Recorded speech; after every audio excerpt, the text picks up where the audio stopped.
Happy birthday Appu sir.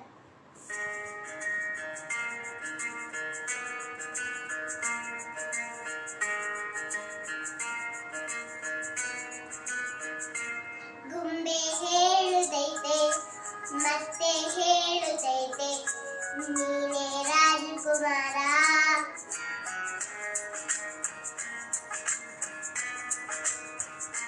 ಗೊಂಬೆ ಹೇಳುತ್ತೈತೆ ಮತ್ತೆ ಹೇಳುತ್ತೈತೆ ನೀನೇ ರಾಜಕುಮಾರ.